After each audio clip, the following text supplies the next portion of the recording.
ये कहानी है एक आदमी और उसकी 3 बेटियों की है। उसकी बीवी कुछ साल पहले वफात पा चुकी थी। उसकी तीनों बेटियां बहुत खूबसूरत थीं, मगर सबसे छोटी बेटी अपनी बहनों में सबसे ज्यादा समझदार थी। उसका नाम जैनब था। करमदीन अपनी तीनों बेटियों से बहुत प्यार करता था। उसने कभी अपनी बेटियों को मां की कमी महसूस नहीं होने दी। वह अपनी बेटियों की हर ख्वाहिश पूरी करता था। अब करमदीन की बेटियां बड़ी हो चुकी थीं और अपने पिता के लिए खुद से खाना बनाने लगी थीं। जब करमदीन काम के सिलसिले में बाहर जाता तो उसकी बेटियां उसके लिए खाना तैयार करके साथ दे देती। उसी गांव में एक बेवा औरत भी रहती थी जिसकी एक बेटी थी। उस बेवा की आदत थी कि वह हर घर में कुछ ना कुछ मांगने के लिए चली जाती थी।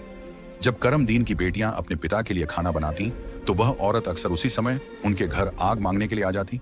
लेकिन करमदीन की सबसे छोटी बेटी जैनब को वह बेवा औरत बिल्कुल भी अच्छी नहीं लगती थी।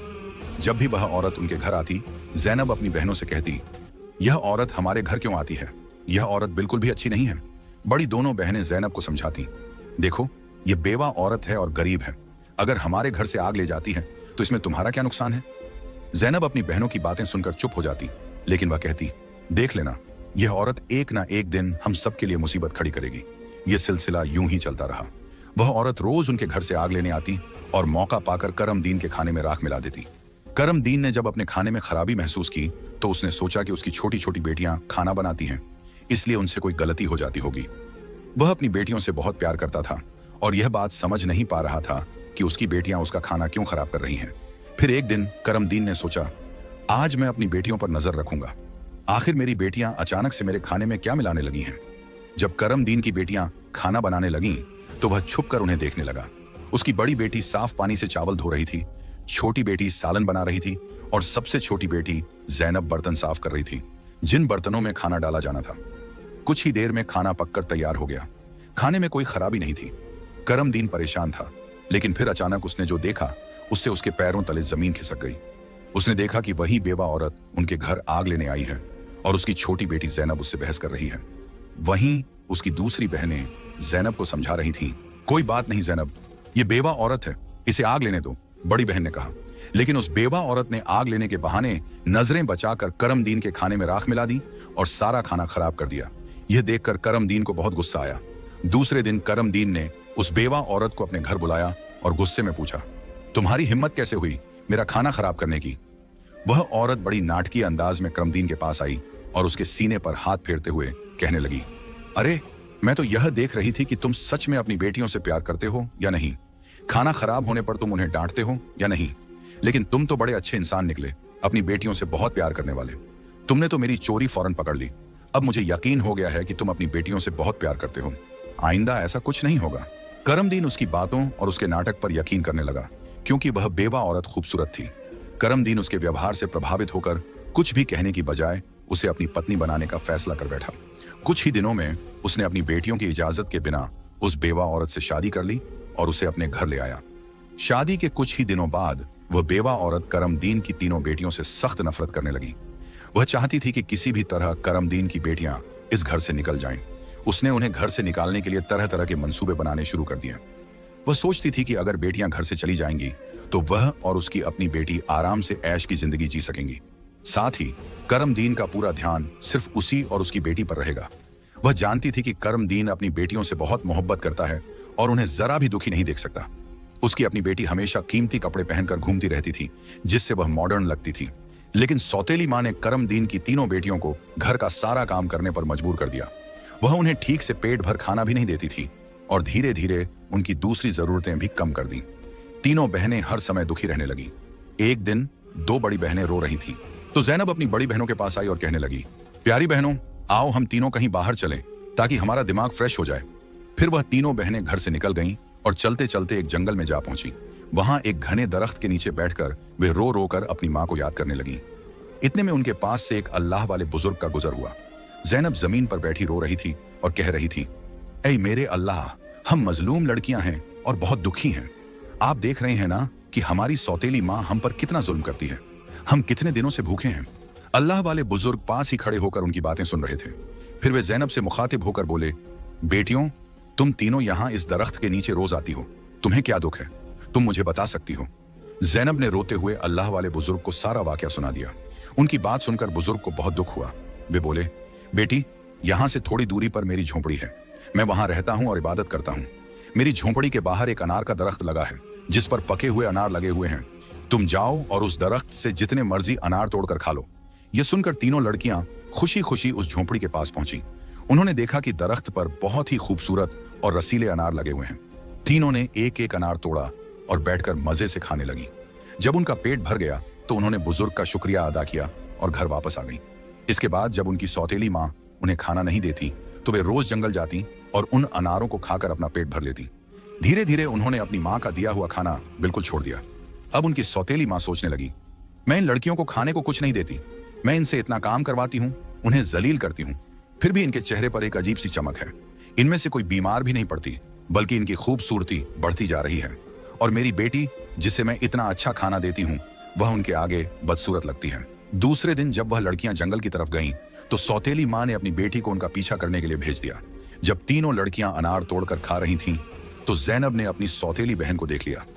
उसने बाकी बहनों से कहा, यह लड़की हमारा पीछा कर रही है, मैं इसे यहां से भगा देती हूं। फिर जैनब ने अपने हाथ में पकड़ा अनार छुपा लिया और बोली, अगर यह सब कुछ अपनी माँ को बता देगी तो यह हमारे लिए परेशानी का कारण बन सकती है। लेकिन जैनब की दूसरी बहनें बोली, जैनब तुम कैसी बातें कर रही हो, यह बेचारी बेकसूर है। जैनब की बड़ी बहनें बोली, हमारी सौतेली माँ तंग करती हैं, ये तो हमें कुछ नहीं कहती। इसके बाद तीनों बहनों ने अपनी सौतेली बहन को पास बिठाया और उसे एक अनार पकड़ा दिया। लेकिन सौतेली बहन ने अनार नहीं खाया और जल्दी से अपनी माँ के पास जाकर कहने लगी, माँ वे लड़कियां भूखी नहीं रहती, वे तो जंगल में एक दरख्त से अनार तोड़कर खा लेती हैं। उसी दरख्त के पास एक बुजुर्ग भी इबादत कर रहे थे और उन्होंने भी उन्हें रोकने की कोशिश नहीं की। यह सुनकर सौतेली माँ को बहुत गुस्सा आया। वह सोचने लगी, मैं इन लड़कियों को अनार खाने से कैसे रोकूं? पूरा दिन वह गुस्से में ही रही। जब शाम को करमदीन काम से घर वापस आया तो उसने अपनी बीवी को परेशान देखा। वह बोला, तुम्हें क्या परेशानी है, क्यों इतनी उदास बैठी हो? वह कहने लगी, मेरे सिर में बहुत तेज दर्द है और यह किसी दवा से ठीक नहीं होगा। करमदीन ने पूछा, तो फिर कैसे ठीक होगा? वह तुरंत बोली, जंगल में एक अनार का दरख्त है जिस पर लाल लाल अनार लगे हैं। अगर तुम उस दरख्त को जड़ से कटवा दो और उसकी जड़ें उबालकर दवा बना लो और मेरे माथे पर लगाओ तो मेरा सिर दर्द ठीक हो सकता है। करमदीन ने कहा, बस इतनी सी बात। फिर उसने कुछ आदमियों को बुलाया और उन्हें पैसे देकर कहा, जंगल में एक अनार का दरख्त है, तुम लोग उसे जड़ से उखाड़ फेंको और उसकी जड़ें मुझे लाकर दो। कुछ ही घंटों में वे आदमी उस दरख्त को जड़ से उखाड़कर उसकी जड़ें करमदीन के पास ले आए।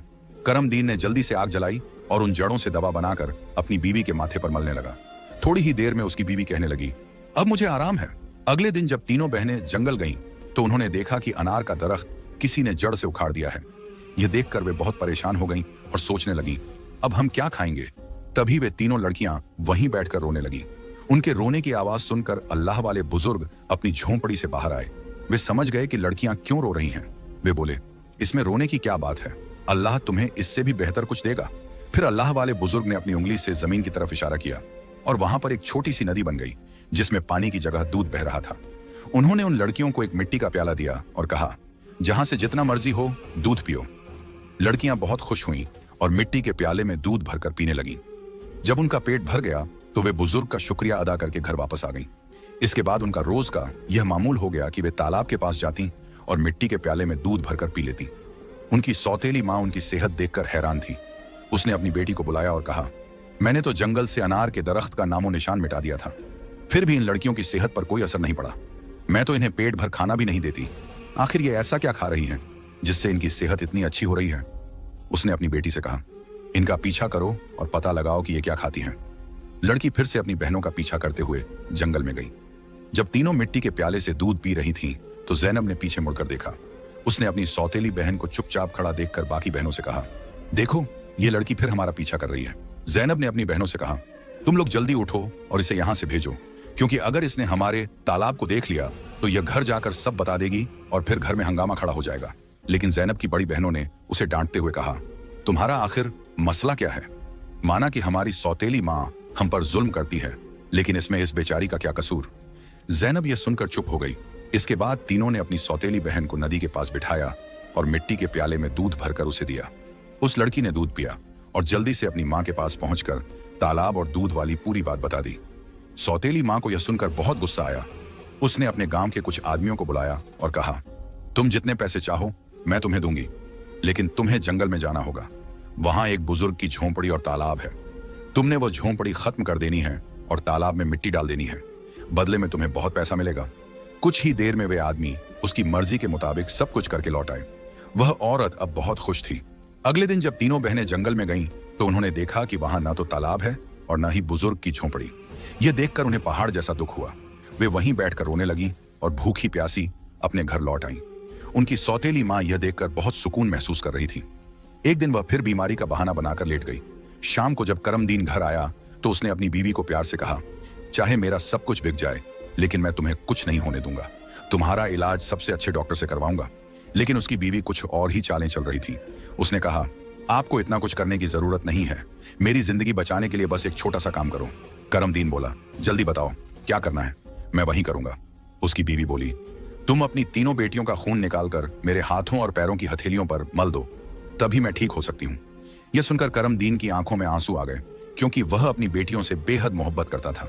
वह चुपचाप कमरे से बाहर निकला और अपनी बेटियों को ढूंढने लगा, लेकिन बेटियां घर में नहीं थीं। वह परेशान होकर उन्हें ढूंढते ढूंढते कब्रिस्तान पहुंचा। वहां उसने देखा कि उसकी तीनों बेटियां अपनी मां की कब्र के पास बैठकर रो रही हैं। यह देखकर करमदीन का दिल कांप गया। एक तरफ उसकी बीवी की ख्वाहिश थी और दूसरी तरफ उसकी बेटियों की जिंदगी। करमदीन को समझ नहीं आ रहा था कि वह क्या करे। उसने सोचा कि उसकी बीवी उसकी बेटियों से कभी खुश नहीं होगी और उसकी बेटियां अपनी सौतेली मां के साथ खुश नहीं हैं। इसलिए उसने फैसला किया कि बेटियों को कहीं दूर ले जाएगा।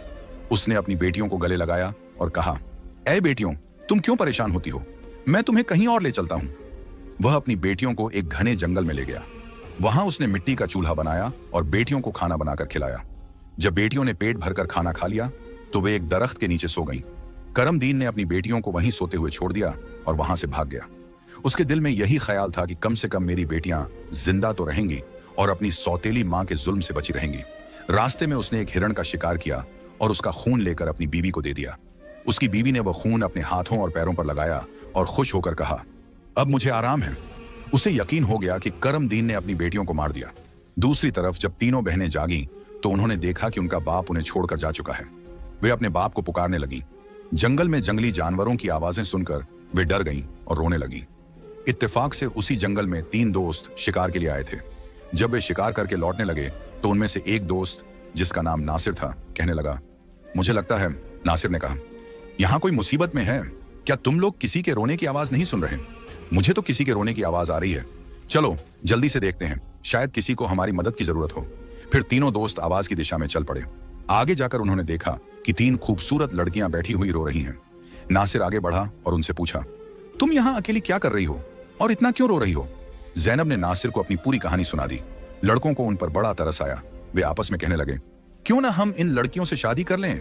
इन्हें एक छत मिल जाएगी और हमारी जिंदगी भी सुकून से गुजरने लगेगी। फिर उन तीनों लड़कों ने उन तीनों लड़कियों से शादी कर ली। जैनब की शादी नासिर के साथ हो गई। संयोग से उन तीनों दोस्तों के घर पास पास थे। तीनों बहनें खुशी खुशी अपने अपने घरों में रहने लगीं। 1 साल के बाद जैनब के घर में बेटे की पैदाइश हुई। ये देखकर नासिर के दोस्त और जैनब की बहनें बहुत खुश हुईं। धीरे धीरे जैनब का बेटा 2 साल का हो गया। एक दिन नासिर ने अपने दोस्तों से कहा, मेरा आज फिर जंगल में शिकार करने का मन हो रहा है, चलो शिकार पर चलते हैं।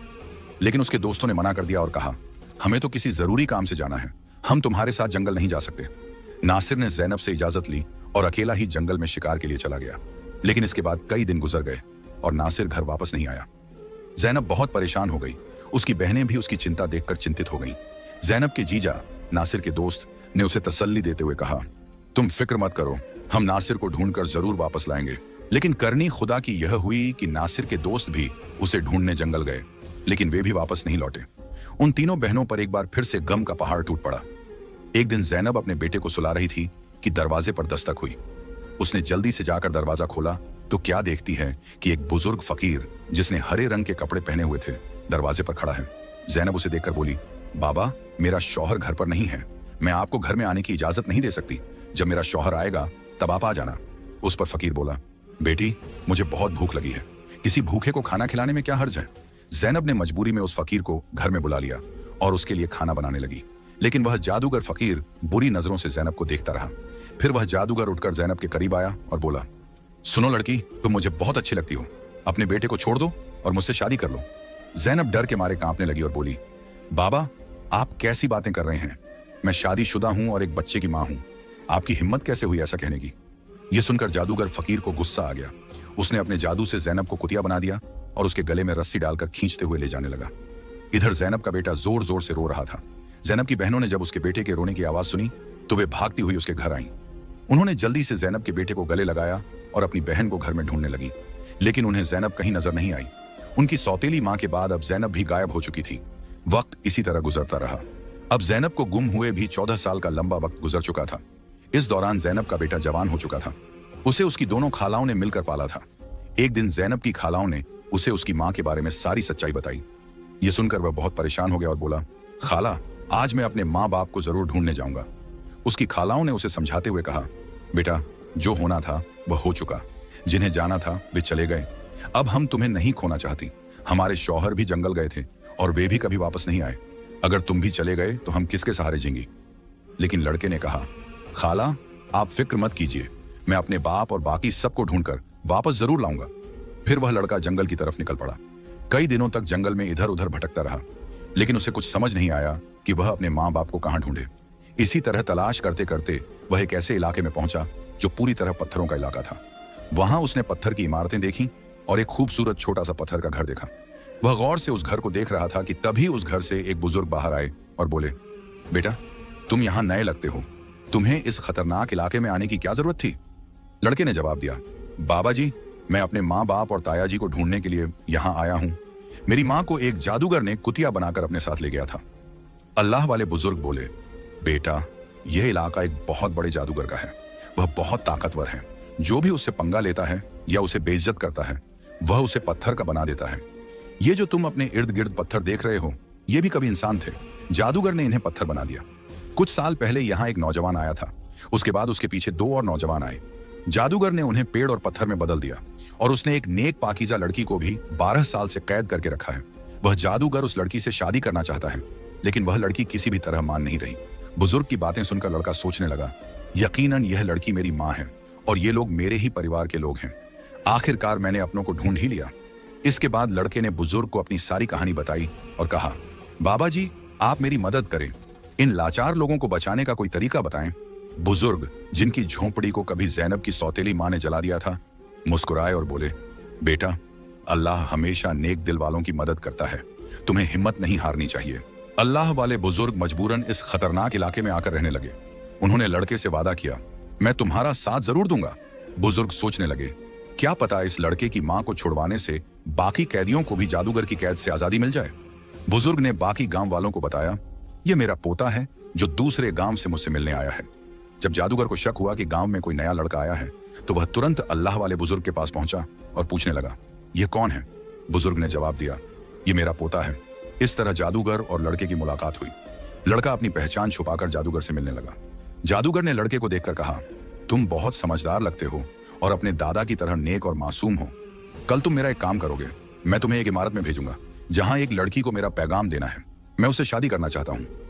लड़का समझ गया कि वह अपनी मां से मिलने जा रहा है। वह बहुत खुश हुआ और सोचने लगा कि वह अपनी मां के लिए फूल ले जाएगा। उसने योजना बनाई कि वक्त आने पर वह अपनी मां को पहचानने के लिए अपनी पहचान जाहिर करेगा। जैनब की शादी के वक्त नासिर ने उसे एक अंगूठी दी थी जिस पर उसका नाम लिखा हुआ था। बाद में जैनब ने वह अंगूठी अपने बेटे को पहना दी थी। सालों बाद वह अंगूठी बढ़ाकर दोबारा बनाई गई और लड़के ने अब भी वही अंगूठी पहनी हुई थी। अल्लाह वाले बुजुर्ग ने लड़के से कहा, अपनी अंगूठी को फूलों के गुलदस्ते में छुपा दो। जब तुम्हारी मां इसे देखेगी तो वह तुरंत तुम्हें पहचान लेगी। लेकिन यह काम आसान नहीं होगा। जादूगर ने जैनब की निगरानी के लिए एक चौकीदार तैनात कर रखा है जो हर वक्त सख्ती से नजर रखता है। जादूगर अल्लाह वाले बुजुर्ग की बहुत इज्जत करता था और उनके पोते को नेक समझता था। उसने लड़के को गुलदस्ता देकर रोजाना जैनब के पास भेजना शुरू कर दिया। लड़के की कम उम्र महज 14 साल की वजह से जादूगर को उस पर कोई शक नहीं हुआ। जैनब को एक कमरे में कैद करके रखा गया था जहां किसी मर्द को जाने की इजाजत नहीं थी। लड़का रोजाना गुलदस्ता लेकर जैनब के पास जाता और वहां जादूगर की एक दासी हमेशा जैनब के साथ रहती। एक दिन किस्मत ने लड़के का साथ दिया। ऐसा मौका मिला जब कमरे में जैनब के सिवा कोई नहीं था। लड़के ने जल्दी से अपनी उंगली से अंगूठी उतारी और फूलों के गुलदस्ते में छुपाकर जैनब के कदमों में रख दिया। जैसे ही गुलदस्ता जमीन पर रखा, अंगूठी की आवाज हुई। जैनब ने हैरानी से गुलदस्ता उठाया और फूलों में बंधी अंगूठी को पहचान लिया। यह वही अंगूठी थी जो उसने सालों पहले अपने बेटे को पहनाई थी। जैनब की नजरें फौरन गुलदस्ता लाने वाले लड़के की तरफ उठी। दोनों की नजरें मिलते ही हकीकत साफ हो गई। जादूगर ने जैनब को कैद कर रखा था, लेकिन उसका बेटा अपनी मां को आजाद कराने का मंसूबा बनाने लगा। जैनब ने जादूगर से शादी की रजामंदी जताई और उसकी ताकत का राज मालूम किया। जादूगर ने बताया कि उसकी जान एक तोते में है जो एक पिंजरे में बंद है और एक घने जंगल के दरख्त के नीचे सख्त पहरे में रखा गया है। जैनब ने यह राज अपने बेटे को बताया, लेकिन उसे खतरे से बचाने के लिए जाने से मना किया। फिर भी बेटे ने अपनी मां को यकीन दिलाया कि वह कामयाब होकर लौटेगा। कई दिनों की मशक्कत के बाद वह जंगल में पहुंचा। एक मौका देखकर उसने तोते को पिंजरे से निकाल लिया और जादूगर की इमारत तक वापस ले आया। जादूगर उसे देखकर तोते की वापसी की भीख मांगने लगा। लड़के ने चालाकी से जादूगर से सभी कैदियों को आजाद करवाया। इसके बाद उसने तोते के पंख खींचे, जिससे जादूगर की ताकत खत्म हो गई। अंत में उसने तोते की गर्दन मरोड़ दी, जिससे जादूगर मर गया। लड़के ने अपनी मां जैनब, पिता नासिर और बाकी सभी कैदियों को आजाद कराया। फिर वह सब अल्लाह वाले बुजुर्ग के पास पहुंचे। सबने बुजुर्ग का शुक्रिया अदा किया और अपने घर लौट आए। जैनब की बहनें अपने शौहर से मिलकर बहुत खुश हुईं, जो जादूगर की कैद में सालों तक रहे थे। उनके पिता, जो अपनी बेटियों को खोने के गम में डूबे थे, उन्हें सही सलामत देखकर खुशी से रोने लगे। उन्होंने बेटियों से माफी मांगी और बताया कि उनकी बीवी की साजिशों की वजह से यह सब हुआ। बेटियों ने अपने पिता को तसल्ली दी और कहा, हम अपनी जिंदगियों से खुश हैं। उनके पिता ने बताया कि उनकी सौतेली मां, जो उन पर जुल्म करती थी, एक गंदी बीमारी का शिकार होकर इस दुनिया से चली गई। इसके बाद सबने खुशी और सुकून के साथ अपनी जिंदगी गुजारनी शुरू की।